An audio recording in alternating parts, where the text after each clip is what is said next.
What's up, everybody? 2 hours of Gojo and Golet coming your way. Here's what you have to look forward to on today's program. So, Luka gonna face the Mavericks for the first time since being traded to the Lakers. It's all going down tonight. We will break it down.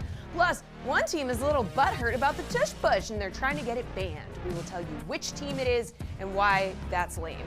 Also, some great guests coming our way today. David Helman, Zach Harper going to be joining the program in hour 2, so stay tuned for that. All that and more coming up right now.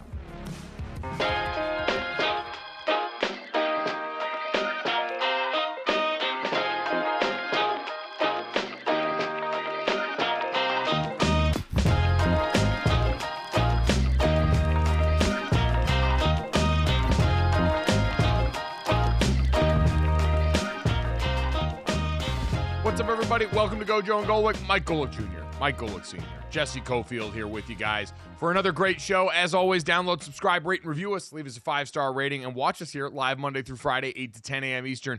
The DraftKings Network. Subscribe, hit the bell on our YouTube channel as well. David Helman coming to us live from the Indianapolis home of the NFL Combine that's getting going this week. And Zach Harper going to talk a little hoops after last night, which we have a lot to talk about on that front here, because I was all excited to come in here and try and make something out of nothing and look ahead to the Lakers matchup against the Mavs, where I understand this will not be where we legislate who won or lost the trade coming up tonight as the Mavs visit the Los Angeles Lakers. But certainly after Luka goes off for 32 this past weekend, it feels like we got a chance for Luka to very early on rub Nico Harrison's nose in this thing. But Dad, then the Timberwolves decided to go ahead and hit the panic switch last night here. I had no idea we get to come in and talk about a 25-point Timberwolves comeback in the fourth quarter. How about you? Yeah, I mean, the numbers that go with this are pretty amazing. NBA teams in the last 20 season were previously 1 and 9,249 when trailing by at least 16 points with 345 or less before last night. That one win actually happened in 2020, Kings against Timberwolves. But yeah, OKC had a big lead in this one. Anthony Edwards went out in the fourth quarter, had a calf. Still played 36 minutes of this game, but sat out a lot of the fourth quarter. Came back in, had a big block on SGA, and SGA missed a three-pointer, I think with under 3 seconds to go. And the Minnesota Timberwolves, who, our own Bailey feels that the NBA is going to hold out and don't want them, playing in the championship, actually pull out a big win. Yeah, so we have a producer around here who's a lovely young man named Bailey Kennedy, who is, I think, God's biggest Minnesota Timberwolves fan. There is no one that would gladly lay down their life for their team and their country the way that Bailey would for Anthony Edwards and for this Minnesota squad. And so I'm going to be honest, I got my information from what happened late in the fourth quarter secondhand, because the Wolves were down 16 going into the final 4 minutes of this game. So forgive me, I went and did other stuff for my night here. I wasn't itching to stick around and watch all of this, especially with no Anthony Edwards in the game dealing with that calf injury. I figured this was done. And then the literal G League squad, the Iowa Wolves, goes out and decides that they're going to be the ones that pulls it back in. But I'm probing Bailey. I'm like, what happened in this game? Like, you got to tell me, like, what was the difference here? OKC shooting goes cold. All right, that can make a little bit of sense here. Couple of guys get hot. Maybe you don't read the scouting report that deep into the roster. And then he let it out of the bag. The Wolves went to a 2-3 zone, which, I'm sorry, to me puts an asterisk on the comeback. Because there's no respect in that. going out and switching to a 2-3 zone and having that be the thing that helps sparks the comeback. I'm not quite Bomani Jones where it's no zone ever, zone is for cowards, but it really is not the honorable way to do this. And so, Dad, I do think this has to exist under protest, which is a great theme for the game that we had because, boy, oh boy, this was a night where people felt like complaining an awful lot about officiating in this game. Chris Finch, man, the Timberwolves coach, really felt like this team had been wrong. Listen to this, man. I will give you the stat that you need to know about this game. After you hear the complaint that Chris Finch went to the podium with last night, after his team won the basketball game. Take a listen. It's so frustrating to play this team because they foul a ton. You know, they really do. They foul all the time. And then, you know, you can't really touch Shea. And it's a very frustrating thing, and it takes a lot of mental toughness to try to play through it. And, you know, we just eventually were able to get downhill and force the issue ourselves, and we're rewarded for it.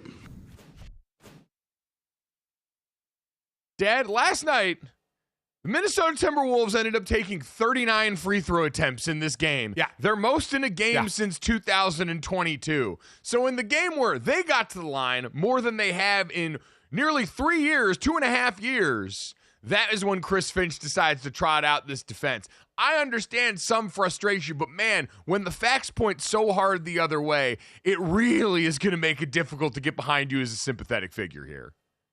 Yeah, they were 34 of 39. Oklahoma City took 29. Minnesota took 10 more free throws, 39 free throws. And he's complaining about, you know, the officiating. Obviously, the game within the game he's talking about. This was a 24 points down in the fourth quarter, the fourth largest comeback. You go to the 2002 Lakers, they trailed by 27 in the fourth quarter to Dallas, 17 Hawks, trailed by 26, 19 Nets by 25, and now the 25 Timberwolves trail by 24. Yeah, it shouldn't be a whole lot of complaining when you shoot 10 more free throws. And 39, like I said, the most in a few seasons. Now, SGA did have 17 free throw attempts on his own during this game, which speaks to the you can't touch SGA point for those of you like Bailey that believe that he is a free throw merchant and all of these different things about his game. But this sounds like a complaint that Chris Finch had loaded up in the middle of the third quarter and then because of the flurry of action didn't have time to think of a new angle at the end of the game and so decided to not let facts get in the way of his feelings and let this one rip. Talk fair or unfair, stars get the calls, especially stars that attack the basket. All right? You can complain about it, you can boo-hoo about it, all you want, but it's not just SGA, it's other stars as well who actually attack the basket. They get calls. I will say with SGA, his is not a game, at least in the times that I have watched him, because Oklahoma City, has been to the playoffs, has been a good team over the last couple of years. You've gotten to see a little bit more of them, see a little bit more of SGA. His is not a game that strikes me as, I think it was Bomani Jones again who labeled James Harden's game insurance fraud. It doesn't come off the same way. Aesthetically, it's not as abrasive as James Harden's game where you could tell so clearly there's only one objective when he's out on the court. So this one, SGA also kind of had to do that here. Chet Holmgren out in this game, sitting out here after playing the other night here, still dealing with the ramifications of that hip injury from early in the seasons. No Rudy Gobert on the other side for the Minnesota Timberwolves. So everyone was coming into this less than 100% roster-wise. And then again, Anthony Edwards wanted to remind everybody here that he was also not 100% in the waning moments of this game when he came back in like, as he will tell you, Superman to seal the deal. This is Ant-Man walking to the locker room. Superman with the blood! With a bad calf! How does it feel to beat this team? I mean, it feels good to win. It don't matter who the team is. With the bad calf! Go get the blood with the bad calf, man!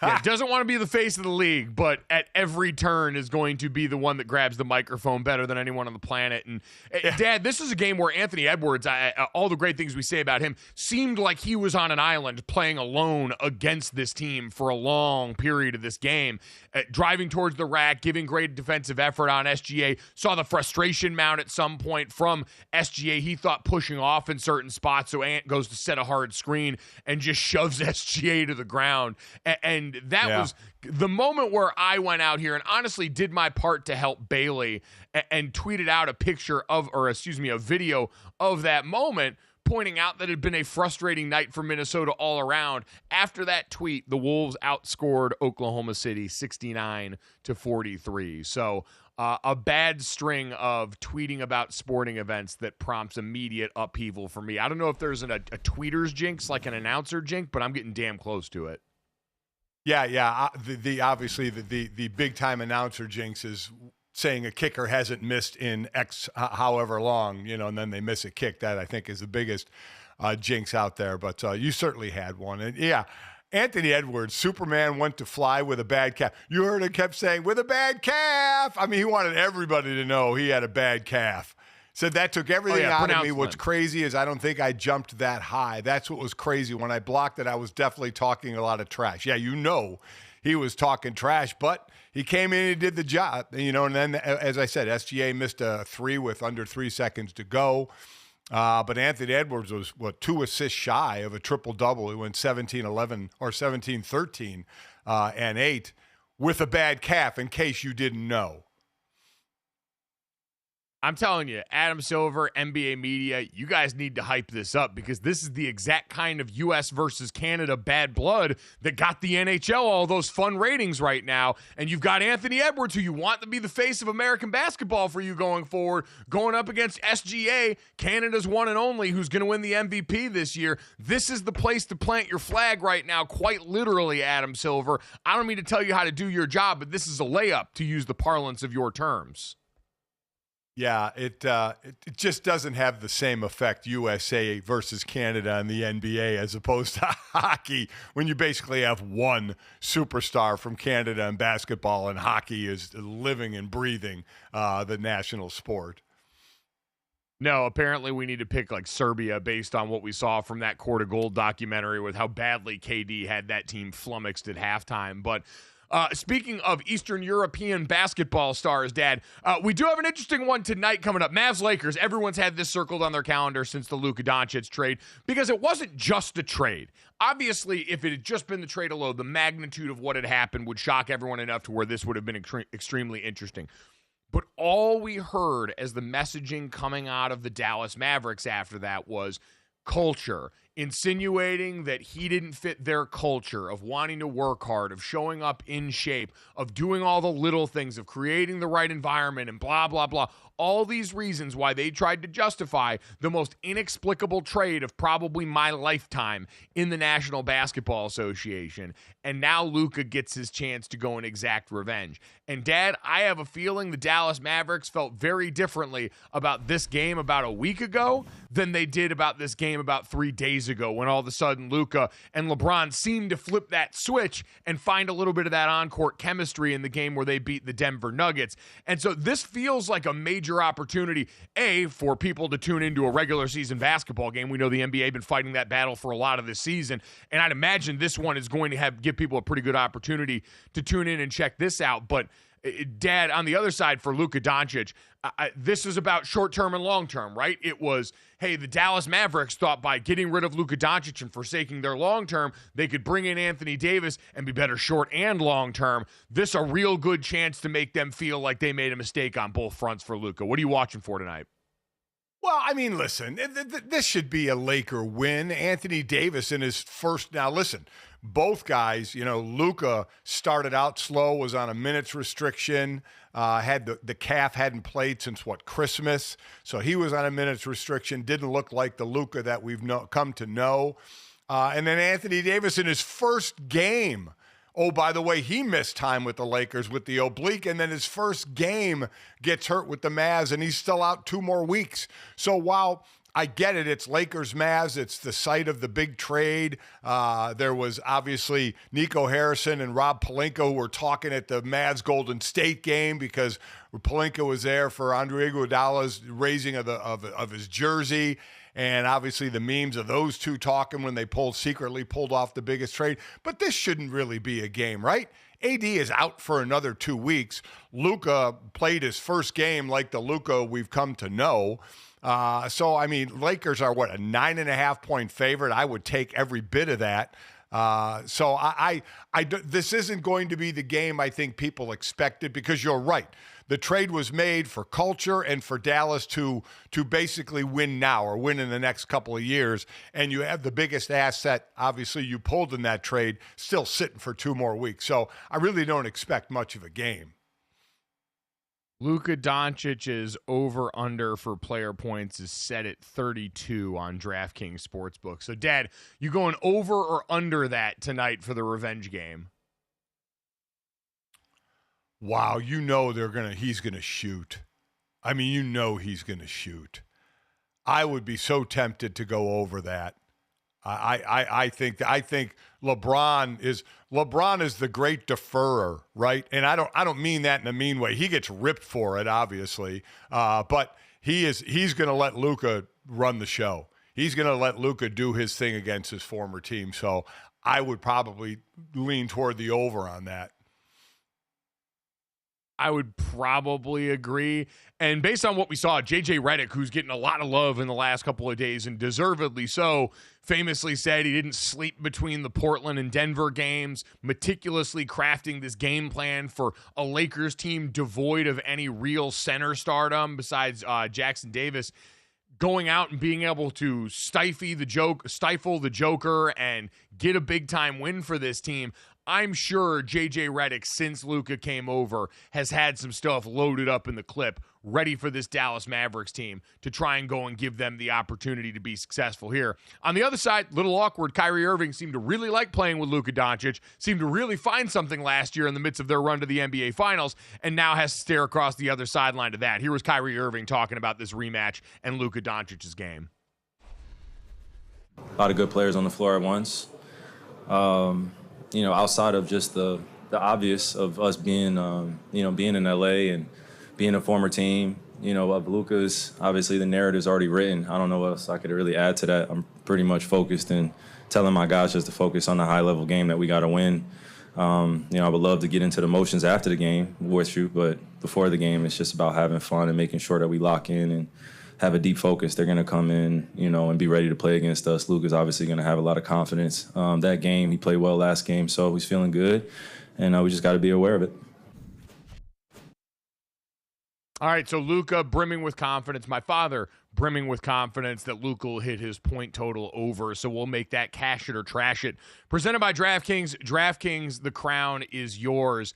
And, Dad, this all just goes back to – I saw yesterday, by the way, Colin Cowherd got NBA sentoed hard on his own show, going on in Rory that this fake account posted that Mavs were banning people wearing Luka Doncic jerseys from their arena at American Airlines Center in Dallas. Obviously not true, but again, internet literacy is low enough. It makes me glad, Dad, honestly, that you just stay off Twitter because it is a place that's become difficult for even me to discern what's real and what's not at times. So you have to proceed with so much caution that at least avoids you getting got the way Colin got yesterday.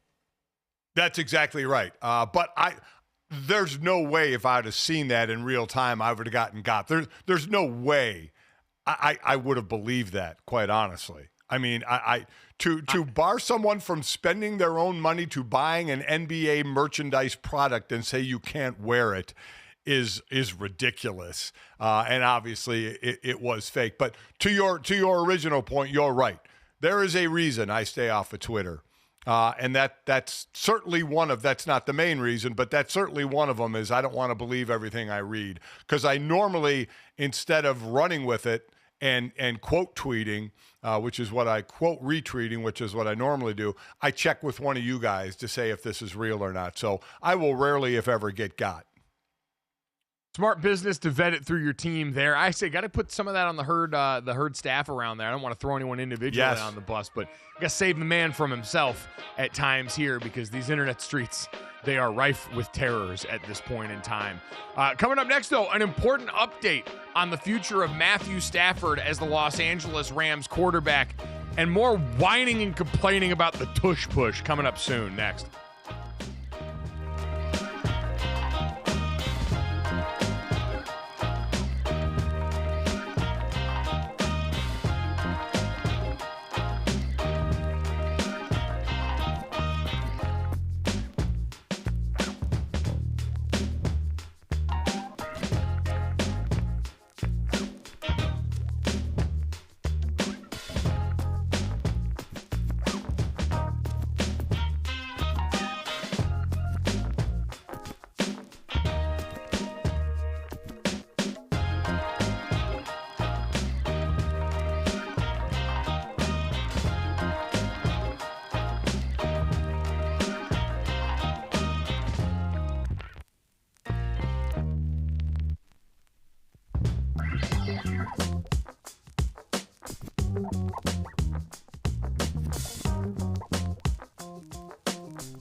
Welcome back to Gojo and Golic. Guys, we know that the Rams gave Matthew Stafford and his agent permission to sniff around, see how much he would be worth on the open market, talk to some other teams. But we are hearing that this relationship between the two sides, according to Peter Schrager of NFL Network, remains strong. This stalemate, it's just all about the money here. Stafford wants to be paid what he's worth. And according to Schrager, that number starts at $50 million per season. Okay, here's Schrager talking about the situation yesterday on Good Morning Football.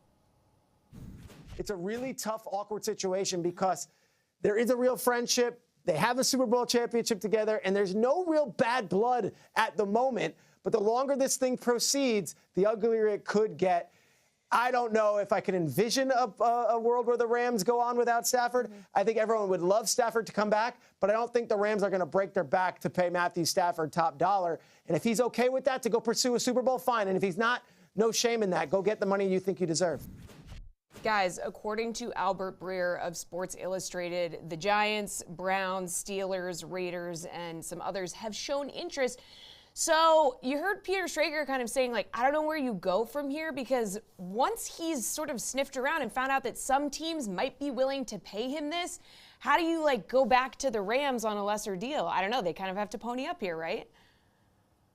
Well, I guess that's the first question is, Dad, amongst the suitors that we're talking about for this one, and they're all the teams that we mentioned and imagined it would be yesterday, with teams like the Vegas Raiders, teams like the Steelers and Giants that all could be interested. Do you think any of those teams would give Matthew Stafford $50 million a year at 37 years old? For context, in terms of average annual salary, there are currently 9 quarterbacks making more than $50 million a year, with Jalen Hurts being the lowest at $51 million per year on his current deal, and Dak Prescott averaging $60 million a year over the life of his. If I were any of those teams, I wouldn't. I mean, those teams, save for Pittsburgh, which certainly can make the playoffs, but they're kind of never good enough to be in the mix for the AFC title and never bad enough to be, a top 10 pick. The Giants, the Browns, the Raiders, I mean, you would pay Stafford 50. I'm not saying Stafford shouldn't try and get 50 million, but not from these teams.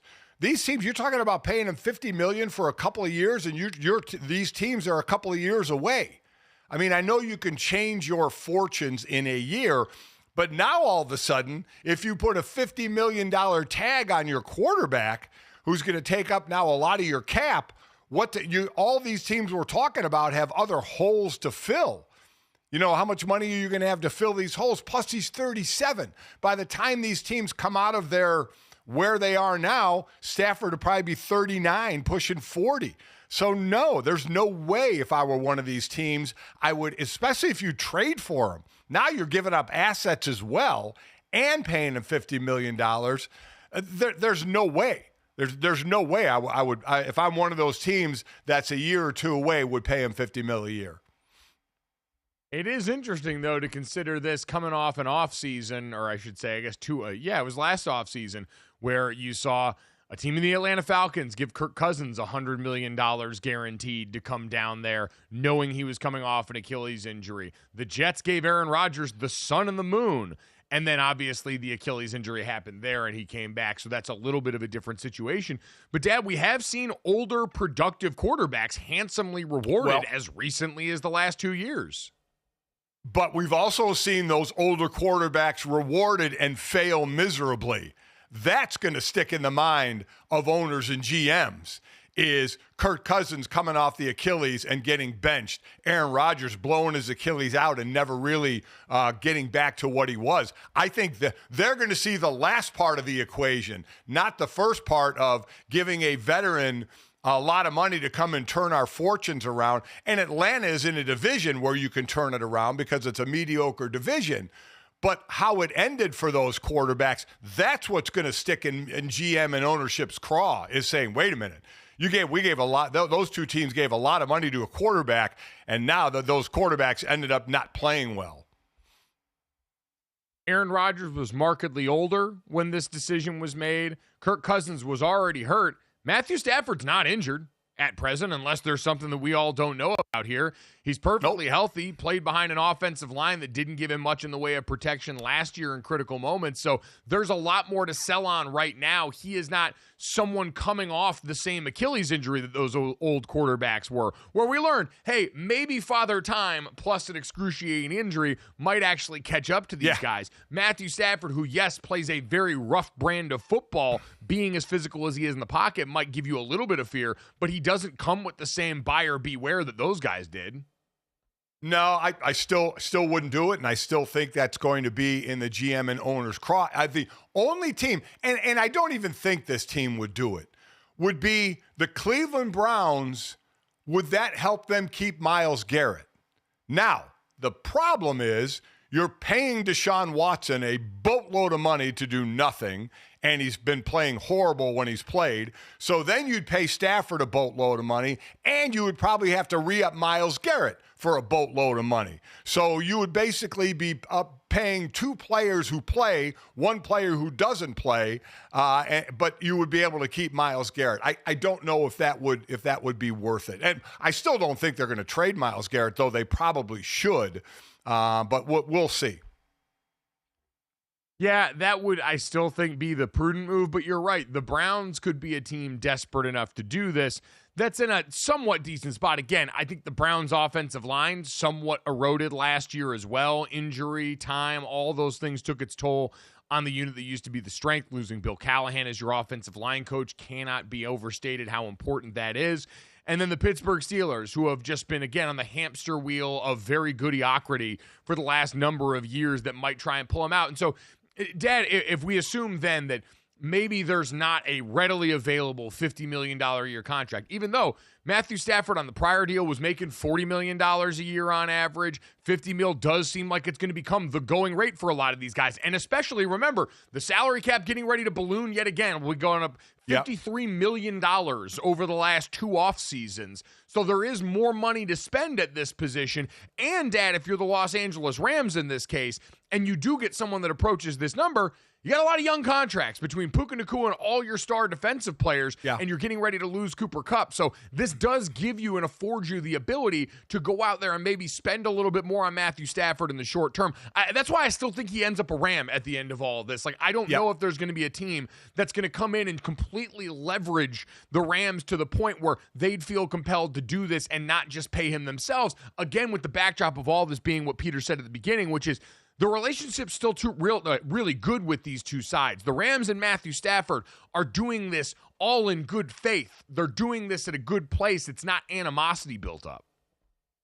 The end of the day, I think this works in favor of the Rams. I don't think Stafford gets a $50 million offer from one of these teams, not the money that he wants. The Rams bump him a little bit, give him some guaranteed money, and he stays with the Rams. That's how I think it's going to end. So I think this is a ploy by the Rams to say, go find out what your worth is, and secretly or privately, they don't think he's gonna find that his worth is as high as he thinks it is.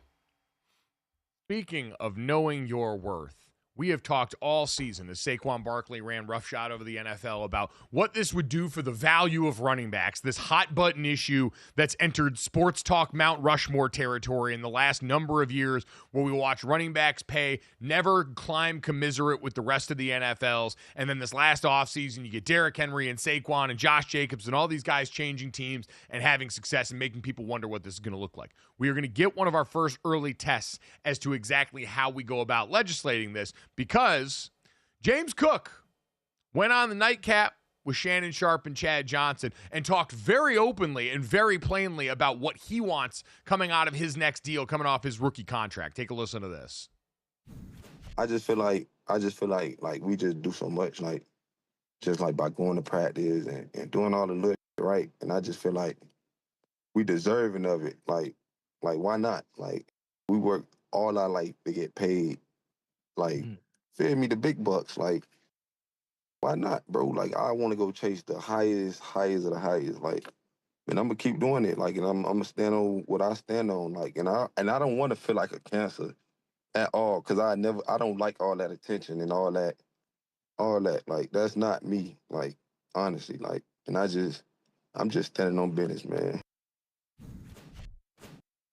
So, Dad standing on business, saying he wants what he wants. The internet sleuths went out there and noted that when he went live on Instagram, he pinned a comment from someone that said $15 million a year as a potential salary price there. Now, that's not the most exact negotiating science, but assuming that James Cook wants something in that territory, that would make him, in terms of average annual salary, the second highest paid running back in the NFL behind Christian McCaffrey. And so, Dad, we've talked about this. What would this do for the value of running backs? James Cook, who had a 1,000-yard season last year on a Buffalo Bills team where the run game was definitely the sell.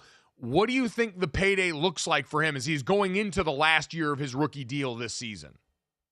So as you mentioned, McCaffrey, $19 million a year. Second is JT Taylor from the running back from the Colts, who makes $14 million. A year. And then you have 2 more that are, I think, 12 or more. The last line of what James Cook said is, I just want to get what I ask for. Well, unfortunately, you're not going to want to get what you ask for because it's negotiation. You're going to ask high, the team's going to go low, and you're going to see if you take whatever number you end up on. He said he doesn't want to feel like a cancer at all. He doesn't sound like he's someone who's going to sit out, but this is a position that's certainly been, by standards, undervalued. He was the 16th leading rusher in the league with just over 1,000 yards, but he was tied for first with Jahmyr Gibbs and Derrick Henry for rushing touchdowns with 16. So he certainly gets the ball in the end zone. You got to believe the value of the running back, Mike, is going to go up some, right? Even if it's incrementally, it's going to go up. It's not going to stay down or go lower. It's going to go up. Will he get $15 million a year? I don't think so. But obviously he's going to get a better payday than he has now. Will he get $12 million a year? He may get $12 million a year based on the amount of times he gets in the end zone. Obviously that's a huge, huge standard. So I don't think he becomes the second highest paid running back in the league, but I do think he'll make 11, 12 million, 13 tops maybe. I wonder, because the biggest difference between him and the rest of the running backs that we're talking about up high on this list, and shout out to the folks over at The Athletic, the New York Times. I don't know what we call them anymore because they technically show up as New York Times article, but it's The Athletic as a part of it. I don't know how all that works, but either way, when you look at the breakdown of percentage of snaps played in games by running backs, Christian McCaffrey, 74.1% of snaps. Jonathan Taylor, 79.6%. Saquon Barkley, 73.3%. Alvin Kamara, 70.7% of snaps.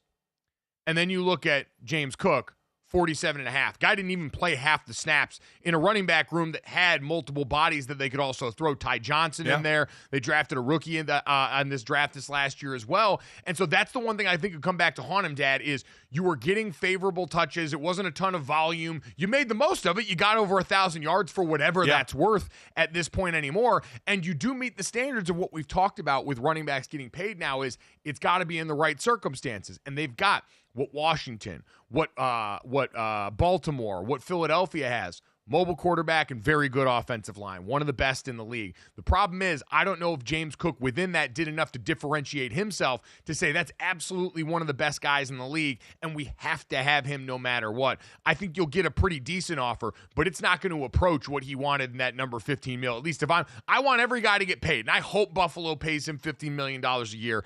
I don't want it to be misconstrued as otherwise, but if it was my money based on what we've seen with Buffalo and how they've operated right now, Josh Allen's the one you can't live without in that backfield, and I don't think I would pay anywhere near $15 million for James Cook at this point in time. So that's going to be the difficult reality of this situation.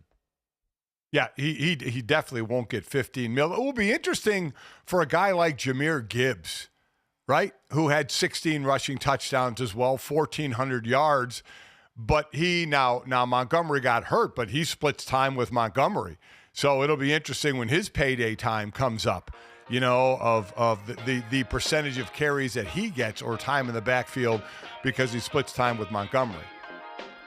First rounder, so they've got a lot of control on him. That David Montgomery contract just kicked in, and so I think the Lions are going to have a while before that becomes any sort of meaningful issue for them. Coming up next, though, the issue, the Tush Push. We get into it.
Welcome back to Gojo and Golic. Jesse Cofield, Mike Golic Jr. and Mike Golic Sr. here. Guys, an NFL team has submitted a rule proposal to ban the Tush Push. That's right. So Troy Vincent, the NFL's executive vice president of football operations, told reporters at the Combine on Monday that this had been submitted. Now, according to The Athletic, the team that submitted it is the Green Bay Packers. Okay, it's been examined, the play, the Tush Push has been examined by the NFL in the past, but basically now that this has been submitted, the owners could vote on the proposal next month in Palm Beach. What's your take on this, guys? It's, to me, just super lame, because if there's no skill involved, then why are the Eagles the only ones that are good at it? Well, yes, and Jesse's quote that she is making reference to there, since we know now the mystery team is the Green Bay Packers, goes back to Packers president and CEO Mark Murphy, who was at a Q&A with Packers fans earlier in the month on February 1st and had this to say about the play. I'm not a fan of this play. There's no skill involved, and it's almost an automatic first down on a play of a yard or less. There used to be a rule prohibiting this, but it's no longer enforced because I believe they thought it was too hard for officials to see. The play is bad for the game, and we should go back to prohibiting the push of the runner. This would bring back the traditional QB sneak, and then he really, you could tell, was playing in the home crowd. That worked pretty well for Bart Starr and the Packers in the Ice Bowl. And Dad lost me at multiple iterations of that, but definitely at Ice Bowl at the finish line here. What do you think of Mark Murphy being out here loud on Front Street about the Tush Push? Oh, I think it should be banned. As a former defensive player, hell yeah. I mean, every rule that's made is made for the offense. Every rule is made for the offense. How about one for the defense? How about not letting you push a running back? I mean, listen.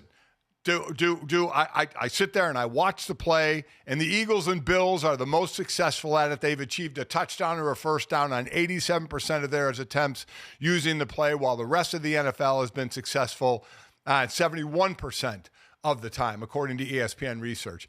I'm just tired of all the rules favoring the offense. Am I kind of nitpicking? Yes, because my thought is as a defense, stop the play. But, I mean, it's hard to stop the play. I still can't believe there are defensive players that actually jump over the top. That's the first thing you shouldn't do. You're just riding a wave into the end zone. But from a bigger picture of rules made for the offense, I would be all in favor of the general rule. Now, this goes back also to the Reggie Bush push, USC against Notre Dame, right? When Reggie Bush pushed the quarterback in the end zone. And I am not a fan of pushing a running back or a quarterback, aiding at all, and just having another rule on the offensive side. So overall, general purposes, I would love to see the runner not be able to be pushed by any of his teammates. See, and this is the thing, is like overall, I wouldn't care if they did away with the rule, because quite honestly, you're still going to have a really hard time stopping the Philadelphia Eagles from doing this. You look at a number of these attempts, and the guys behind Jalen Hurts barely get a chance to get a hand on and help the guy because the front is caving in opposing defenses left and right because they're a really good offensive line with a really good sneaking quarterback. The problem is I feel like I would be giving in to a bunch of people giving the worst possible reasons to do away with this. Yeah. Like people saying it's not a skill issue, people saying it doesn't look like football. What version of football y'all been watching your entire lives? The one where dudes aren't mashing into each other on every freaking play? Oh, it's not a skillful play? Then why isn't everyone as good at it as the Eagles? That's my problem, is when we move the extra point back, it's because we were converting in a 99% clip across the league. You go back, I looked at Next Gen Stats yesterday. Last year, the quarterback sneaks, all the quarterback sneaks last season, the average success rate was 79.8%. We're not even converting at 80% across the league. And we want to do away with this play because one, maybe two teams are good at it. That's the part I can't get down with, Dad, is you have an advantage that one, maybe two teams are exploiting at a high level. Again, looking at it, there were only two teams that had over 20 quarterback sneak attempts in the regular seasons last year, the Bills and the Eagles. The Eagles far and away led league in rush EPA on those plays with 23.1. No one else had over 12 expected points added. Only 9 teams had double-digit first downs on QB sneaks. The Eagles had 11 touchdowns on QB sneaks. The Bills had 6. No one else had more than 5. So you're talking about one team just because the rest of you can't figure out how to stop this. That's the part that, to me, as a competitor, feels like this is an affront to what we're doing. Listen, I agree with everything you said. Everything you said, saying it's not a skillful play. The reasons behind it, I don't agree with. Yet I do think, and I won't just say that the tush push should be banned. I am saying aiding runners should be banned. That's what I'm saying. If that includes the tush push, then so be it. But I'm with you. It's stop it. You know, it's a skillful play. You have 11 players on defense. They have 11 on offense. You have just as much chance to stop it as they have making it. But I do agree that you should knock out, stop aiding the runner, pushing the runner. And that's the most evident play of pushing the runner, right? I mean, there's no other play where you just so blatantly push the runner with the tush push. So I am not saying it for the reasons that the Packers are saying it. I'm saying it in general, that you should not be able to aid the runner. And the biggest example of that, unfortunately, is the tush push. Again, I will not mourn this. I remember Jason Kelsey last year or last time this came up to a vote said, ban it. The Eagles will find another way to be effective in this spot because, surprise, surprise, good teams usually do. And for all the people that say, well, other teams don't want to put their quarterback in harm's way, or, oh, they're just big up front. Mass acquisition is a skill. Grow up and get bigger. And if you don't want to put your quarterback in a position to do the things necessary, that's a you problem, not a them problem. The bottom line is they're not going to ban it. Because it's not just banning the tush push. You can't just ban that one play. You would have to ban aiding the runner, whether it's a quarterback or a running back. And they tried to do that. The NFL tried to do that and gave up, saying it's too hard. You see the running back running and staying on his feet, going downfield, and the old lineman just smashing into the back of him. Well, you could say the old lineman is blocking the defender, and it just happens to be pushing the runner. It was too difficult for the referees to try and discern whether the running back was getting pushed or not. Now, in the tush push, you can obviously see it. They're getting pushed. But you would have to make it a general rule that you can't aid the runner, and I don't think the NFL is going to do that. So I think the tush push will still be around.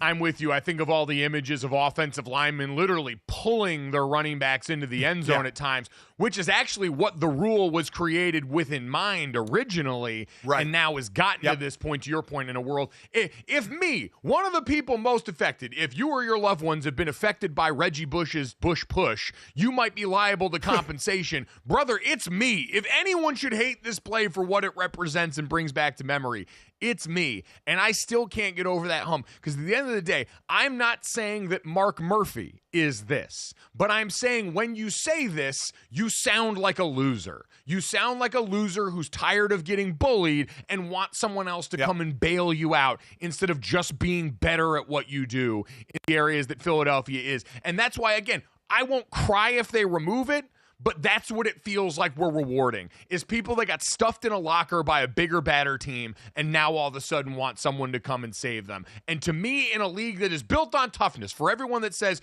oh, this isn't football, this is a league that we talk about all the time, built on running and stopping the run. Stop the damn run. There's not a player safety issue with this. There's not anything else that you can point to besides the Eagles are really good at this and people are sick and tired of getting their heads caved in. Hell, the old line hates it, and they're the ones on the good end of it.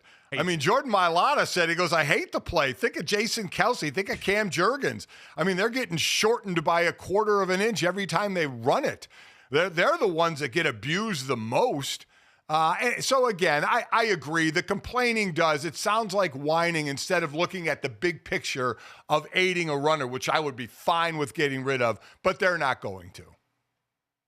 I do love the idea that the Eagles offensive line was a sleeper cell in this, and they have been paying off anybody else to try and get this play taken away so that they don't have to go and be like Jason Kelce, who looked every time getting up off the pile from the tush push like he had lost actual minutes off his life in the core of that moment. So maybe they're actually at the center of all this. It's the big Scooby-Doo reveal at the end where actually Mark Murphy is just Lane Johnson and Jordan Mailata wearing a dog mask going and trying to get this done. Dad, speaking of frustration in the NFC East, we know in Cowboy land, the last time on Dragon Ball Z we were talking about them was Cowboys offensive lineman Zach Martin announcing his retirement and just reminding the fan base that another Hall of Famer has come to pass wearing the star on their helmet and done so without a championship or getting anything even close to that in their lifeline here. We went through last offseason where the tagline from Jerry Jones was, "We're all in. We're going all in on free agency. We're going all in on making this team what we can be for the year." And then they skipped out on signing Derrick Henry, made every signing feel like pulling teeth, and ultimately did nothing to materially improve that team. This time, Cowboys co-owner and COO Stephen Jones had a different tagline for the team going into this offseason and the combine this week. Take a listen. But we're going to look at everything we can. We're going to be selectively aggressive. We obviously, there's things in this league you have to, you have certain amount of resources they allow you to have, and we'll look at that. But we're going to try to improve our football team. Not try, we're going to improve our football team, and we expect to have success next year. God, he was laughing as he said it. Don't say any. I mean, I know you have to say something, but don't give a tagline. Don't say we're all in last year. We're selectively aggressive. I mean, just stop. You've proven you don't do this right. I mean, just say less.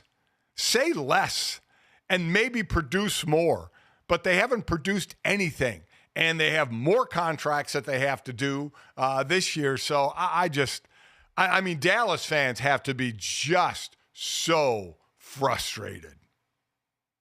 Now, they did say, because they expect Trey Lance to leave in free agency, that Dallas might be looking for a quarterback to go and develop behind Dak Prescott, which is something. But, Dad, it's frustrating with the Cowboys because they are simultaneously good at a bunch of things.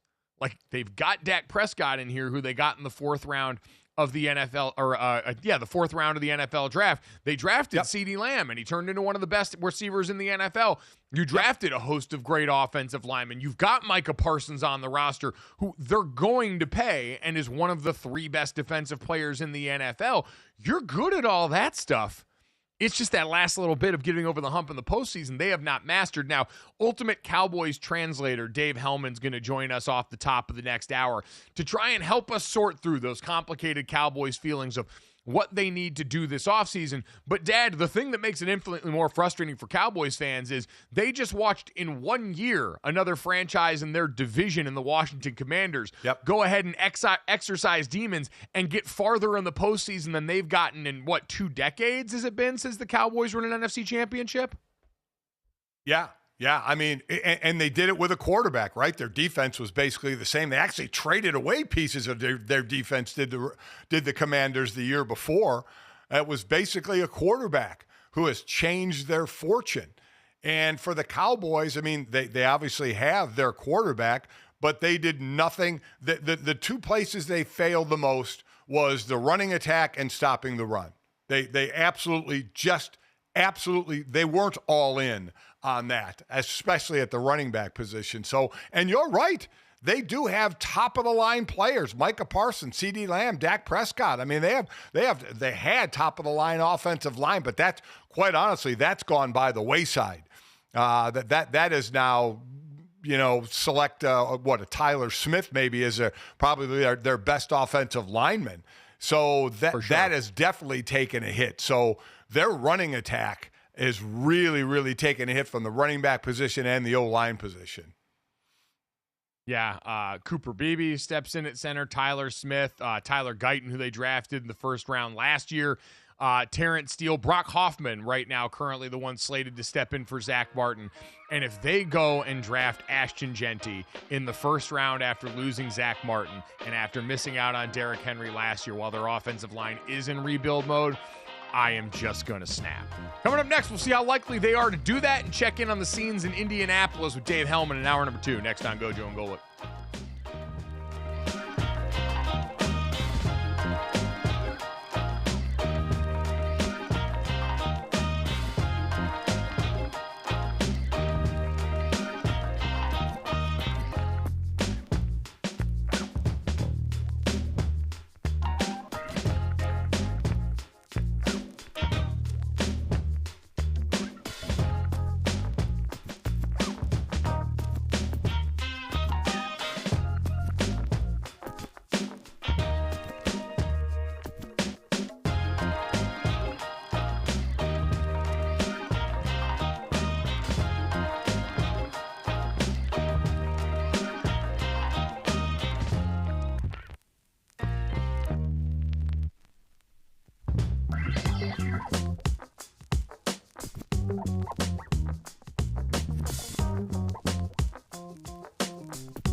Welcome back to Gojo and Golic. Some combine news. Boise State's Ashton Genty, the top running back prospect in the 2025 NFL Draft, will not work out at the NFL Scouting Combine, according to a report from NFL Network's Tom Pelissaro. So Pelissaro said Genty will participate in team interviews and medical evaluations during the Combine, which begins Thursday in Indianapolis. The Heisman Trophy runners-up on-field testing will occur at Boise State's Pro Day. A theme here, Penn State defensive end / outside linebacker Abdul Carter will not work out at the NFL's Combine either because of a shoulder injury he suffered in the Lions' last game of the season. So Carter's going to undergo the medical exams at the Combine and participate in interviews with teams.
All right, welcome back to Gojo and Golic. Hour number 2 here. Mike Golic Jr., Mike Golic Sr., and Jesse Cofield. Coming up in about 15 minutes, Zach Harper going to stop by and talk a little hoops with us as we get set for Luka versus the Mavs, part 1 tonight in Los Angeles, which should be a really good time. A man whose eyebrows just raised at that, though, joins us now. He is David Helman. He is the host of the NFL on Fox podcast. He is a man who spent many years in Dallas. And so, Dave, I'm sure the PTSD for so many people in your life of the Luka Doncic now wearing a Lakers uniform still very, very real.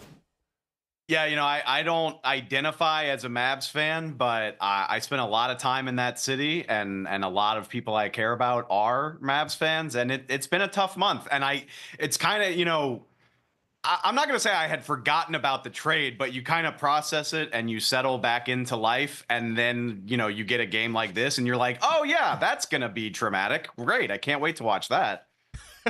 Yeah, that's going to be certainly traumatic and disappointing for Maverick fans, as there's no Anthony Davis, and they're expected to make hay within the next year or two, and they got the guy they got in the trade out. So, yeah, not looking good for them. Makes them a little nervous. How about at the Combine where you're at right now?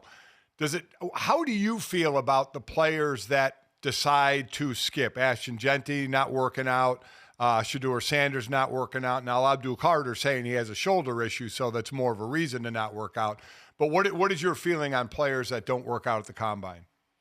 Whatever opinion I still had left about that probably died last year when Marvin Harrison Jr. just refused to play the game at all. Like didn't do anything. I don't think I heard the guy's voice until draft night, and he went 4th overall. And maybe didn't light the world on fire during his rookie season, but had a perfectly adequate rookie season, good football player, and clearly it did not affect any team's evaluation of him. He still went in the top 5.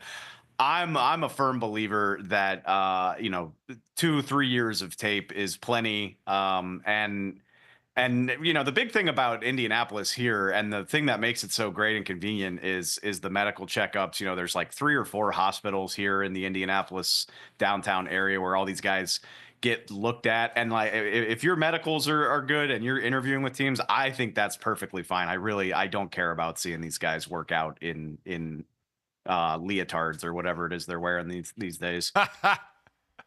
It would be incredible if all of a sudden whoever the title sponsor is covering the apparel there was doing it in leotards for this team. Someone who will be present there watching said leotard-clad men that you're very familiar with be the Dallas Cowboys, and we got a new catchphrase that just dropped from Stephen Jones, selectively aggressive. Going to be the buzz this offseason. All in last year, graduates to selectively aggressive this year. Dave, as our Cowboys whisperer, what the hell does that mean? I think it means that it's the phrase that came to Stephen Jones's mind when he was on his way to the bathroom, honestly. Because like to take you behind the scenes here at the combine, this is the way it works. Stephen Jones is part of the competition committee. The competition committee meets a day or two before the combine really gets going. Like they get here on Monday and they're going through meetings about what rules need to be amended, proposals. We saw the stuff with the Tush Push. They're here dealing with all of that. Cowboys writers know that Stephen Jones is going to be here, so it's an annual ceremony to get to the combine as early as possible, stake out the meeting spot, and try to grab Stephen when he's on his way to lunch or on his way to the bathroom. And if I had to guess, that is what came to Stephen Jones's mind when he was asked about it. What does it mean? It probably means the Cowboys know they need to spend money this year because they just punted on the idea last year and for most of the last decade, if we're being honest. I'm curious, though. You're only in control of so much. I mean, the cap shoots up every year, and we know that the first 2 days of free agency are a spending spree. Your best laid plans can go up in smoke the minute somebody with $100 million in cap space decides they like a guy. So I'm sure the Cowboys have a game plan for what they would like to try to do. I don't know.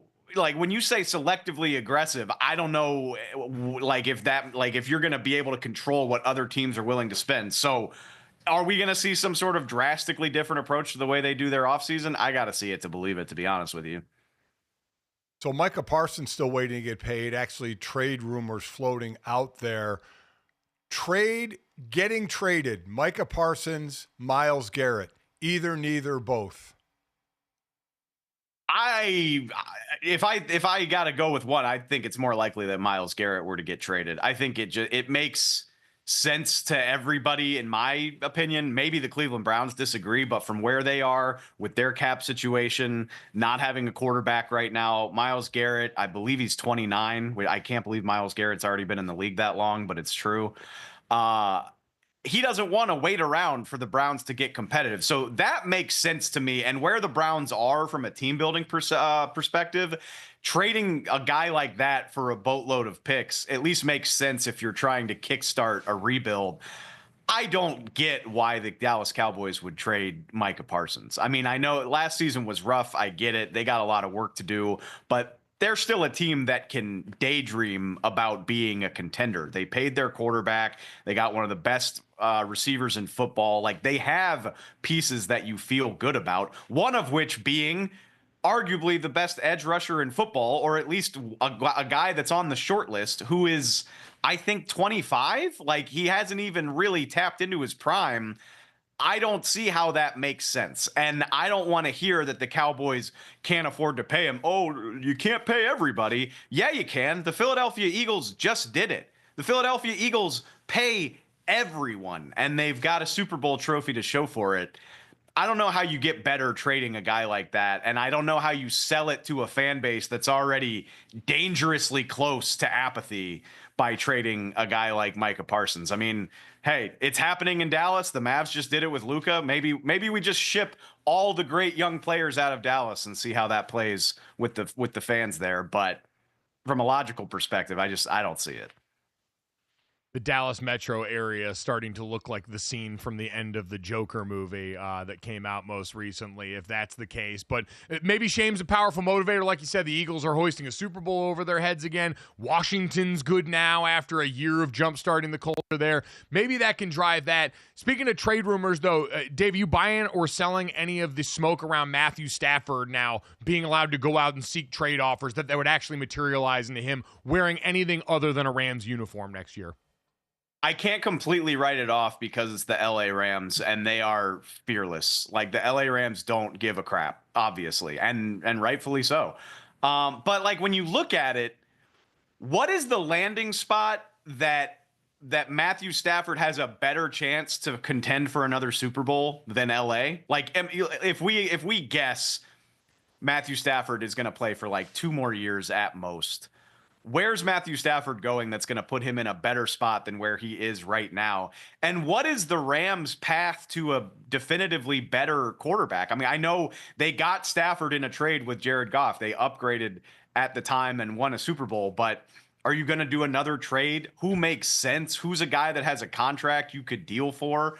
What is the better situation? This is obviously a quarterback poor draft, and the Rams don't even have that type of draft pick anyway. It doesn't make sense to me, but Mike, I am terminally online like you, and I couldn't help but notice the dot connecting on Twitter yesterday about Alex Van Pelt, BFF of Aaron Rodgers, joining the Rams coaching staff. So I see stuff like that, and I'm like, ooh, that is very fun from like a Twitter BS point of view. But I think it makes too much sense that these two sides come together on a number and Matthew Stafford stays in LA. That's what I would bet happens. I'm glad I'm not like you guys and I live on Twitter and try and connect the dots, because those would be dumb. Those would be horrible dots to connect. I mean, he should stay in LA, Stafford. That's his best chance to win. As far as the Cowboys, I think they picked 12th. Do they go with the running back in Ashton Genty, or do they do what they did 11 years ago and grab a future Hall of Famer on the offensive line? Worked out pretty well for them last time they did that. I've gotten a lot of questions about Zach Martin in the time since he retired. I will say, I'm sure they're bummed that he decided to retire. I don't think it was completely unexpected. You know, you saw speculation swirling about this as far back as October or November. So I don't think they're caught off guard. I don't think Zach Martin retiring is going to change their grand strategy. I really think they're in a situation, again, they went 7-10 before everybody got hurt. They weren't that good of a football team. The nice thing about that during draft season is I don't think you need to overthink it. And I'm not even going to say best player available. I'm so tired of that phrase, but they are in a position where they shouldn't feel like they need to force anything. They could use a running back if they want to draft Ashton Genty. They need another receiver alongside CeeDee Lamb. If Teteroa McMillan or Luther Burden from Missouri, if one of those receivers is the guy they like, yes, they could take an offensive lineman to shore up the hole at right guard. They need a defensive tackle in the worst way. They probably need another cornerback since A, Jordan Lewis is a free agent, and B, Trayvon Diggs is probably going to miss some of this coming season with his injury. They got problems everywhere. They shouldn't be overthinking who they draft. It would be exciting if it is an Ashton Genty, like a guy who could come in and be a rookie of the year contender right away. But if they want to go offensive lineman, that's fine. If they want to go D tackle, like you really can't go wrong unless you pull some Atlanta Falcons nonsense and draft a quarterback after you just paid Dak Prescott. That is the only thing that would take me by surprise. I will say, if you're looking for a D tackle, this is not a draft class that could be described as sexy at a lot of positions. Sweet, merciful Christ, the defensive tackle class in this group has some dudes in it. Now, it would be the most Dallas Cowboys thing possible to take a dude like Walter Nolan, who's got some questions about run defense, but we can save that for a more specific day here.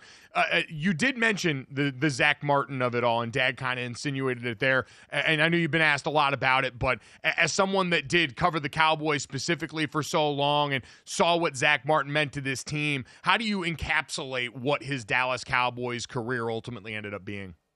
Man, I've got such a soft spot for Zach because he was one of the first players that I covered from beginning to end. Basically, it was my second year with the Cowboys when they drafted him, and I actually a funny story for y'all. I took the bus to the airport to get Zach Martin. And, I was one of the first 2 or 3 employees that he met riding the bus to the facility. And we tried to get him to wear Google glasses. Hey, would you wear these when you meet Jerry? And we can turn it into content. He was like, no, guys, I don't think I want to do that. Yeah, respect. That would probably look really stupid. But I mean, just consummate professional, consummate badass. One of my best memories of him against Pittsburgh in 2016.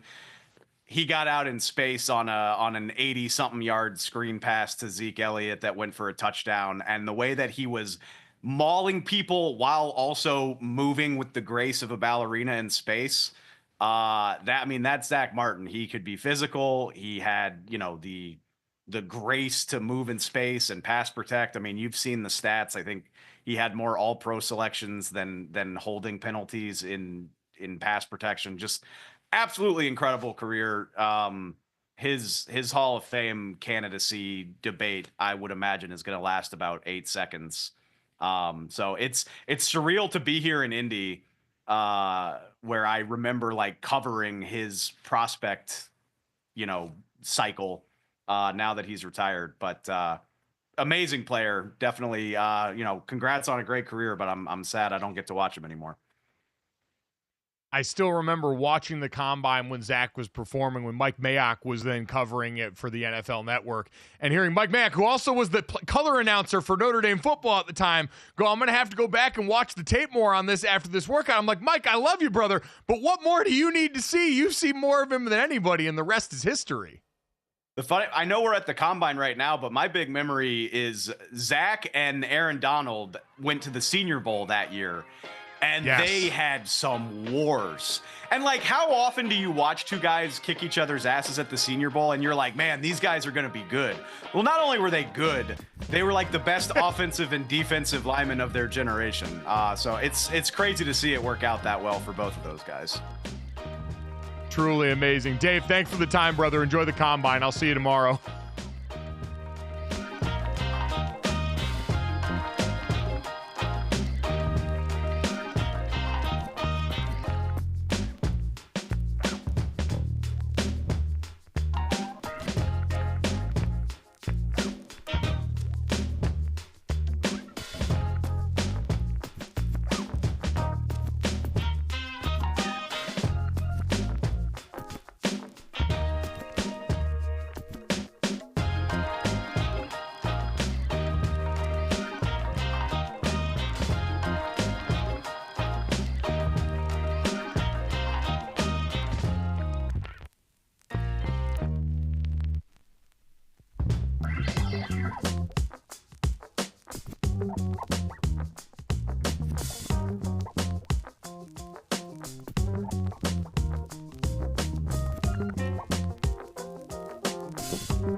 Our thanks to Dave Helman for being kind enough to join us from the NFL Combine. Again, you can check him out, the NFL on Fox podcast there. But we got plenty of hoops action from last night and leading up tonight to one of the big ones in the regular season that we can point to now with all the juicy drama from the trade deadline. So for more on that, Zach Harper kind enough to join us now. You can read him over at the Athletic. You can hear him on SiriusXM NBA radio. Zach, good morning, man. How you doing? I'm excellent. How you guys doing? Good. Doing well, man. We're doing well. We know, we hear all this scuttlebutt about the NBA having a regular season ratings problem. I don't think that's going to be the case tonight, man, as Luka gets set to face his old team in the Dallas Mavericks. I know it's the late game here on TNT, but this one feels pretty big and feels like a good opportunity, especially coming off Luka's last game. Are you excited for this one? Is there legitimate juice behind this? Yeah, I'm super excited for this one. Now, it's not going to be quite the same because every big man that has ever pplayed for Dallas is hurt right now. All of them, even like Brendan Haywood, I'm sure pulled a hammy. You know, it's not great, but they do still have Kyrie Irving. They do still have a very good team. They just don't have any big men right now. So Anthony Davis isn't going to play against his former team, but we know Luka's going to play. And Luka came out and looked a little rough, coming off a little over a month layoff with a calf injury. Looked a little rough in the first couple of games. Then he played the Nuggets on Saturday and lit them up. And I mean, he looked great.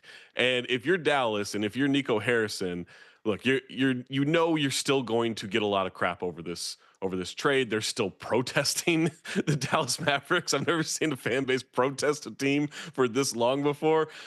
So you know that you're going into this, there's extra juice to it, but you don't want Luka playing well and petty. That's a bad combination if you're the opponent. This, by the way, this is a job killer, right? If Dallas doesn't hit the ring the bell, right? In a couple of years, this is a job killer for Nico Harrison, isn't it? Yeah, and he acknowledged that, to be fair. I mean, when he was talking there, he's like, everyone looks at the future in terms of like the next 10 years. Well, I look at in terms of 3 to 4, and I actually think that's very smart. Like every time we think something has ruined the next decade of the NBA, it's not that long. Miami Heat come together with LeBron and D-Wade and Bosh. Everyone's like, oh, not 5, not 6, not 7. It was 4 years and 2 titles. Still impressive, but it was 4 years. Kevin Durant goes to the Golden State Warriors. Oh, they've ruined basketball. That was 3 years. And then he was out. Like this stuff never lasts as long as we think it's going to. And so I think that's the proper time frame. But in terms of like a job killer, I've heard Mavericks fans say, we don't care if this team wins a title with Anthony Davis. We're against this. Like I've seen actual diehard Mavericks fans. I've never seen a reaction like this. And so I don't know that he can find a way to save his job in terms of like the Q rating of it, right? He's been a very good GM so far, other than this trade. And there's absolutely no defense of this trade. He just didn't like Luka. Like that's the only thing you can convince me of. He just didn't like Luka, which is fine. You got ownership to sign off on it, but man, I don't think Dallas fans will ever like him again. I was going to say, he didn't like Luka, and now Dallas fans won't like him, and the results could be very similar for both people in terms of what it means for their Mavericks tenure. As far as Luka's Lakers tenure, what does it mean for this season? The high water mark was, to your point, against the Denver Nuggets, but what is the realistic ceiling for this group now, who is very well positioned in the Western Conference? Yeah, I think there's a matchup scenario where I could see them getting to the conference finals, right? Like every once in a while, just things line up in a certain way. I don't think this team can win the West. They really don't have any big men worth talking about in terms of like championship contention level. Jackson Hayes is a guy who can go catch lobs, and that's great. You need that with Luka. Defensively, just not the guy that you need for championship basketball. We've seen them play small before. We've seen them, throw a bunch of coverages. The other night they threw a bunch of coverages at Nikola Jokic, and he just, decided not to shoot. He took 7 shots in that game. It was a weird game for him. But I think conference finals is probably about right. And then you go into the summer knowing, well, we need a big man. We tried to do the trade deadline. We need a big man. And if we get a big man who can anchor this defense, they then have a championship level team, but then, LeBron's in year 23 and you just have to hope his body continues to hold up. So speaking of big men, is there a reason the 76ers haven't shut down Joel Embiid? It's the perfect, storm to hang on to your top 6 protected pick by saying our best player has a bad knee. We're going to sit him down. Why haven't they sat him? I think they're about to. I think it's in the process of happening. They went and got some imaging with Joel Embiid and his knee. When he said a couple weeks ago, he said, yeah, I need another surgery and I need an extended period, because remember last year he tore his meniscus, I think it was torn meniscus, but he hurt his knee and came back like 2 months later, I think, 1, to show free agents, hey, I can, we've got cap space, you want to be here, and 2, like, hey, no, I didn't just take the next few months off and then go play Olympic basketball. I came back and looked, decent at times against the Knicks in that playoff series. But I think there was a little bit of like PR going on there. It's egregious that it hasn't happened yet. If he needs surgery and he needs extended time, you've got about 6 months, 7 months before training camp really ramps up for next season. It's the only way to go. Of course, their pick goes to OKC because every pick goes to OKC if it falls outside of the top 6. We saw them give up 142 points to the Bulls last night. I think the tanking has begun. All right, so the tank on in Philadelphia. Before we transition to another Western Conference contender, I want to go back for the Lakers for a second. Is JJ Redick a good coach? Like, are we finally arriving here where JJ Redick in year 1 is actually settled in and looks like a guy that can do this for a while? I think so. It's the NBA, so you never know. You can win Coach of the Year and get fired. Like, it's it's not the most secure job in the world. So, but I think so. Like, I think he's taken this team, and I think he throws some good defensive game plans out there. And we've seen the players earlier in the season, take kind of the onus when it wasn't being executed, saying, "Hey, we've got to do this job." And before Anthony Davis was traded, they were playing some pretty good defense. I don't know if it was championship level defense, but it looked a lot better than it had. I just think it's tough to find. It's going to be tough to find a defensive system where Luka and LeBron don't just get picked apart. LeBron doesn't really play defense anymore in the way we used to. He doesn't rotate all that great. So when you have two guys like that out there, it can be a little tough. Luckily, they have good role players around them that play defense, and then just the name of the game is outscoring you. That, to me, like, defense, that's boring stuff. You just want to go out there and score. So obviously the Luka trade is the talk of the NBA. The Lakers sit in the 4 slot. But how good can Golden State be? They sit in the 9 slot right now. They're 6-4 in their last 10, won their last 3. They acquired Jimmy Butler. How much can they rise up in the West? The start of the season, the first maybe 3 weeks, they looked championship level. The defense was great. They're hitting shots. It was great. And then just for some reason, the next 2 months, someone put a giant lid on the rim and nobody except Steph Curry could make a jump shot. And we started seeing some of that come out before the Jimmy Butler trade. They started normalizing some stuff on offense and making it a little bit better. But with Jimmy, look, this guy, I've got artwork of him behind me. Like, Jimmy's just one of those dudes that, I get it. People don't want to accept him and they don't think he's as good as he is. That guy, when he is healthy and he is motivated, is as big a difference maker as anybody in the NBA. Like, he's legitimately that good at moving mountains on a basketball court. And Draymond Green came up at the All-Star weekend and said, "We're going to win the championship." There's Draymond talking. And look, I don't think we've seen championship level basketball from them yet, even in the early returns of the trade. But man, you had a team that knows how to do this with stars who still know how to do this. And you just brought in the guy who inexplicably 2 of the last 5-6 years took the Heat to the championship, right? No, they didn't win it, but that's a good combination. They need some better shooting from the young guys. But I do think there is a scenario where you don't have to play too many of the what if game to get them into the NBA finals. I don't know if they could beat the Celtics. They could maybe beat the Cavs. But I'm open to it. A month ago, I thought this is crazy, but Jimmy does that stuff, right? Jimmy makes you believe when you shouldn't believe. So the West, there's some belief in the bottom of that playoff field in that conference. For the East, you just mentioned the 2 teams right now, especially what we saw from the recent result against the Knicks. Is it fair to say the East is a 2-team race at this point? Yeah, I thought the Knicks could get there, and they just can't. They can't defend the 3-point line. They are the worst team in the league at defending the 3-point line. In wins, they still don't defend it all that well. In losses, they give up 44-45% from 3 on a lot of volume, which is just atrocious defense. And they have good defenders. Josh Hart, good defender. Mikal Bridges, OG Anunoby, good defender. And I don't even think Cat has defended all that poorly this season in pick and rolls, but against the Celtics and against the Cavs, they got lit up. And that defense just isn't there. The offense is great. Jalen Brunson's amazing. Cat has played really well. They've got good role players. They have different makers. They have a good coach. They can't defend the 3. And I know people get mad at the 3-point shot in today's NBA. It's not going anywhere. They're taking a lot of them, and the Celtics take more than anybody, and that's going to be the crutch for the Knicks that they can't get over.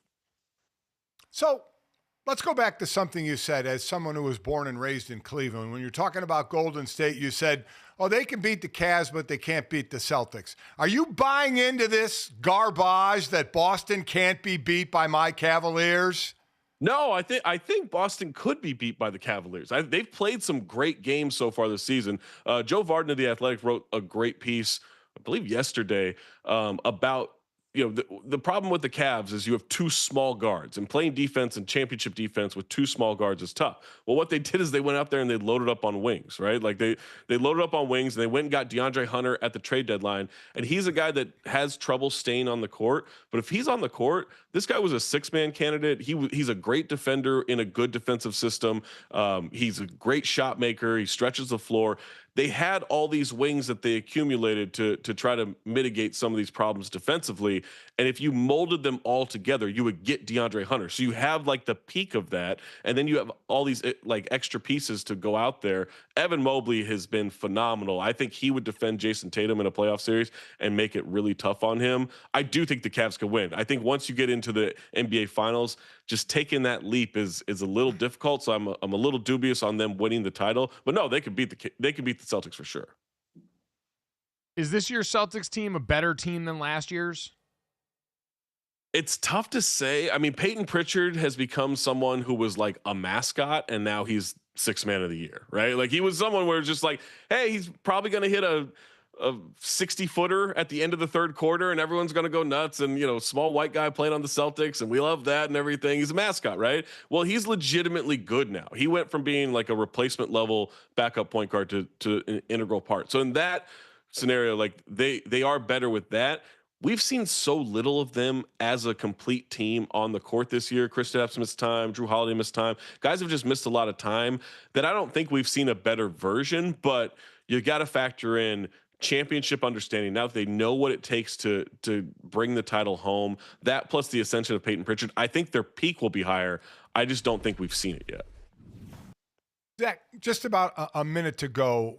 We'd be remiss to not ask you if Greg Popovich is done coaching at 76 years old, had the mini stroke in November, and he's out for the rest of the year. What's his legacy? I mean, I think he's arguably the greatest coach in NBA history and one of the greatest coaches ever in any sport. He is someone that just as a human is one of the best people, and as a coach, I mean, he revolutionized so much. He made so much happen in a small market. He created culture, and this will sound weird to say, I hope Pop is done coaching. Just because 76 years old, I don't care if it's a mild stroke. That's a major life event, and I just want him to be healthy. I want him to be happy, and he's done so much for the game. He doesn't need to do more, and I don't know. Like I get very emotional thinking about that because I don't think we'll ever properly be able to put into context exactly what he's meant for this game, both internationally, locally. Like he's just a tremendous person, like top to bottom.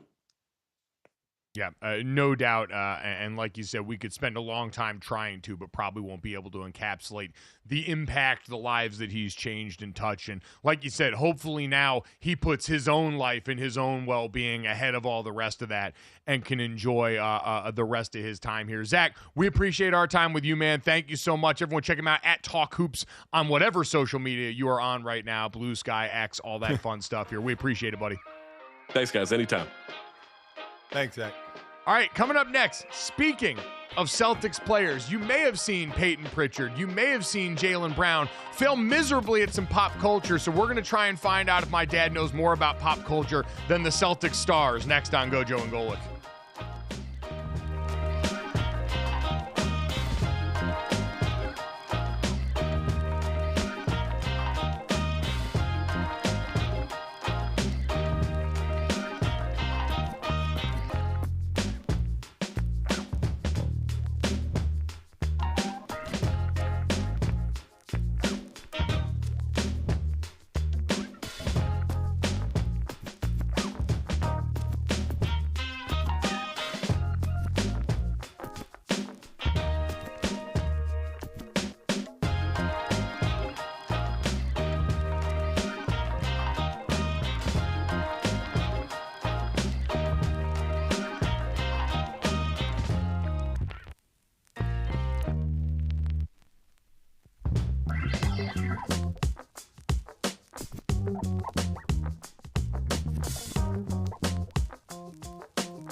All right, there's a debate raging behind the scenes here on the show that I wanted to finally bring to air. Because David Helman, who was kind enough to join us, as was Zach Harper in the last segment to talk some NBA with us, but Dave Helman, who came on the NFL on Fox podcast host, also very good friend of mine and lives very close by me here in the South Bay in Los Angeles. Him and his fiance have a puppy. His name is Mozzie. He's a wonderful little guy. He's about 3 months old here. And so because Dave was going to the combine early, I got asked to watch this puppy. I am a guy. I live alone. I don't have children. And so I am also not going to the combine myself until tomorrow morning. And so you don't have to pay for a rover to come over and watch the dog for an extra couple of days. Someone who has met the dog before can come and watch him here. I didn't think this was any sort of big feat. Like, all right, I have grown up around dogs. I love dogs. I have plenty of experience hanging out with them. But Dad, you and Jesse are under the guise that what I'm doing right now is some sort of Herculean effort. Yeah. This is a big ask. And Jesse will agree with me. You are owed a big favor in return. I mean, it's one thing to watch a dog that's been on this earth for a while and has been properly potty trained and kind of knows the ins and outs no matter where they are.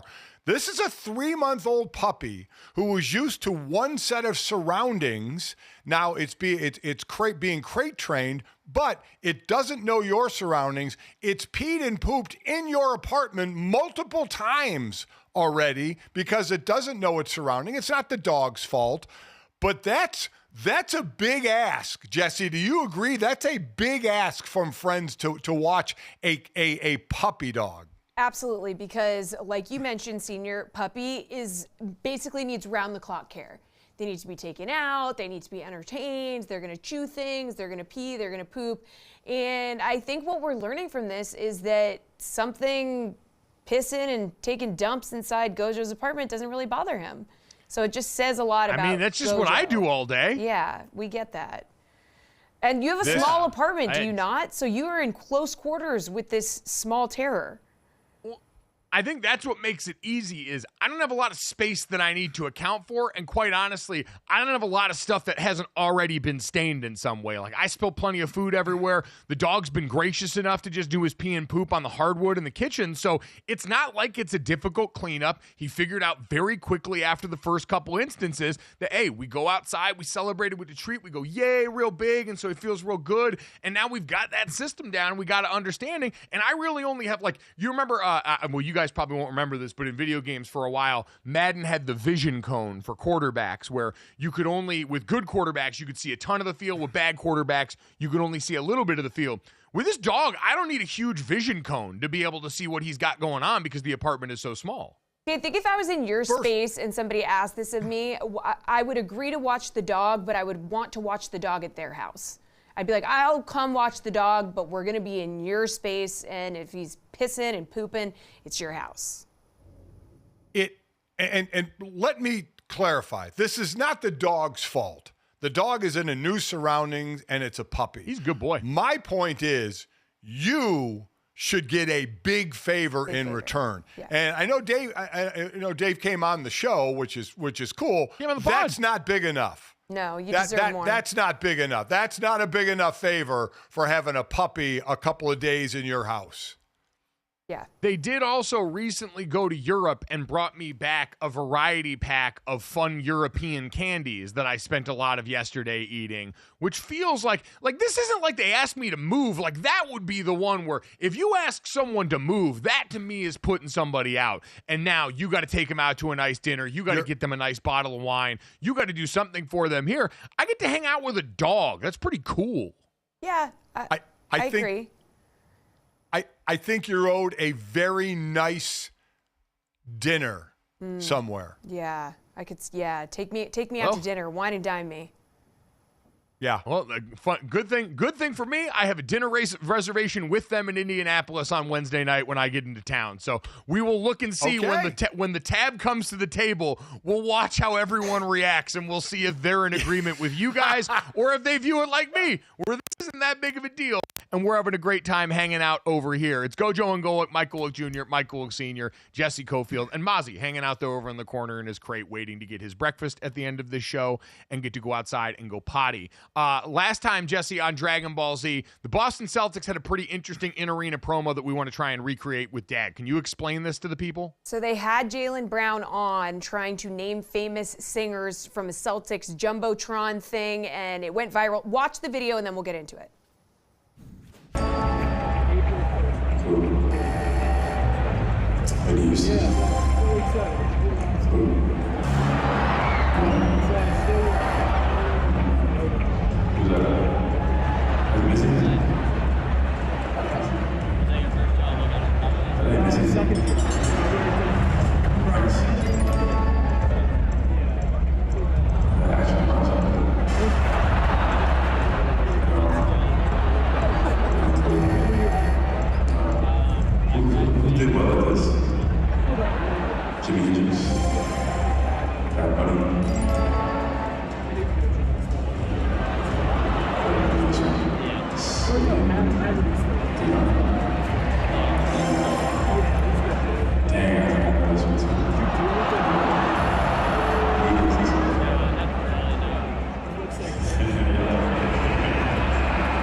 Senior was squinting at his screen like, no, we're not giving you those same ones, Senior. So now we're about to do...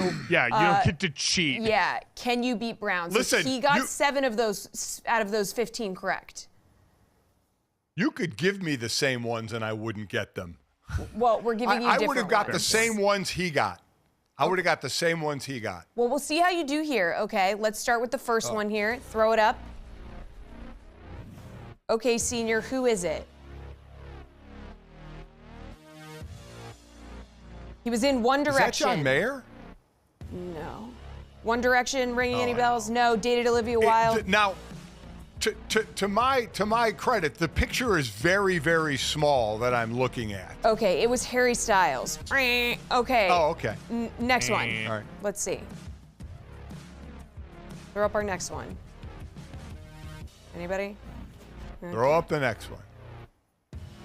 Oh my God, that's Jim Croce. Oh yeah, let's go, buddy. Okay, nailed it. Oh, come on. Easy. All right, how about number 3? I thought that was the Borat guy. Yeah, I didn't know who that was. Number 3, who do we think this is, Senior? I mean, I can't even. It's a faraway shot. I have no. I can't even. I was see gonna say who it I is. can't even see this. You It's got to put Cardi this up B. on a Yeah, bigger box. It's Cardi B. Yeah, but that should not count against me. it shouldn't count against you. Yeah, All right. I can't even make out who that face Yeah, is. guys, We're what? gonna have This to put in a picture, we bigger can't even box. see her face. All right, number 4. I think you should get this one, Senior. I should know that, and I don't. I should. Pearl Jam? Dad. Pearl Jam? Oh, it's Eddie Vedder. Yeah, let's go, Yeah, buddy. I should have known that. Well, you Should've got known it after the hint. All right, next. Let's see if we can see her face. Okay. Ooh. Oh, that's this goes out with Blake Shelton. Oh, come on! I know who that is. That's horrible. Gwen Stefani. Gwen Stefani. Gwen yeah. Stefani. Oh God, that was awful. That's I absolutely okay. should have known that one. You kind of knew. You knew I who should she get partial dated. credit. Partial credit, 50%. All right, Next. let's move on to our next face tats. Oh, that's Post Malone. Let's go, King. There Yes. we go. All right. All right, keep chugging. All right, let's rapid fire these.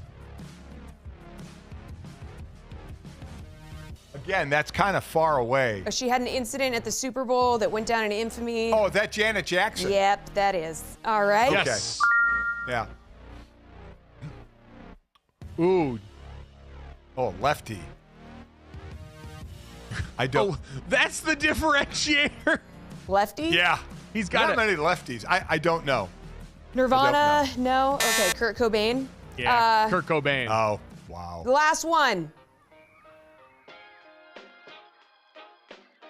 No? I don't know. Died of a heroin overdose? Janis Joplin. Oh, Wow. jeez. Wow, I should have known that one. You did All right. pretty good. 3.5 out of 9. All right, not bad. Awful.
All right, let's wrap this thing up the way we always do. It's this, that, and the third. It is 3 quick stories to send you into the rest of the day. Download, subscribe, rate, and review our show. Leave it a 5-star rating. Watch us Monday through Friday, 8 to 10 a.m. Eastern on the DraftKings Network. Subscribe and hit the bell, most importantly, on the Gojo and Golic YouTube channel, so you can go back and watch our great guests. And if you missed any of them live, shout out to Dave Helman from Fox. Shout out to Zach Harper from The Athletic. You can hear both those conversations wherever you get our podcasts or right here on YouTube as soon as we get done. And guys, speaking of the internet here, someone trying to parlay years spent breaking news online into money for his alma mater. As we know, Adrian Wojnarowski retired from a long career as the foremost NBA insider to go and be the general manager at St. Bonaventure to try and help his alma mater go and seek glory in sports. And now he's truly putting his money where his mouth is, as Woj just put up for auction to go to the NIL collective for St. Bonaventure some of his heirlooms and memorabilia from over the years, including things like the iPhone that he used to break Paul George and Kawhi's trade to LAC, the iPhone he used to break the NBA suspending their season due to COVID, a number of different graft credentials. Dad, his ESPN ID badge is currently going for $2,000 at auction. Are you amazed that people would pay for, and that Woj had this many different phones for all these bits of news? No, I'm not surprised that people pay for unbelievable things. Now, I don't think the memorabilia world is where it was years ago as far as what things would go for from some of the all-time greats. But Woj, you know, he's like, why am like most athletes, unless they need the money, this is for a specific reason, is like, why do I need this memorabilia when it can help what I'm doing right now? You know, so you will always find people that will spend money. I am surprised. But I'm not surprised that people would shell out this money. Now, it's hundreds of dollars, maybe not thousands of dollars. I don't know if he expected it to go for more, but he has a lot of memorabilia to put out there. But like, the thing that amazes me is Woj took a different picture for every phone that he is currently auctioning right now. If you go and look, he actually sat with each different phone, which, again, I'm more amazed, Jesse, that he had this many different cell phones. I guess you burn through them when you use them as often as Woj did during his career. But the ID badge going for $2,000, you can get dinner with Woj, a video call with Woj. I appreciate him selling out for the Bonnies. That's just me, but I love to see what people are willing to do for their alma mater. I also think it's funny, I mean, like, what do you mean? It's the iPhone that was used to break the news, but there's nothing. What's different about that? Like, I don't know. Is there a text message on there? And it's like, that's the piece. Does the phone turn on? Like, what? I don't know. My mind is boggled. Yeah, I don't know. We're just taking his word for it that was the iPhone he used? I don't know. Yeah, it does seem very hard to verify. And I'm with you, Jesse. I think it would matter more to me if, hey, they managed to wipe the rest of the phone, but you got to actually keep the one, like, text message exchange where he got the news that the deal was brokered, or get to see into Woj's.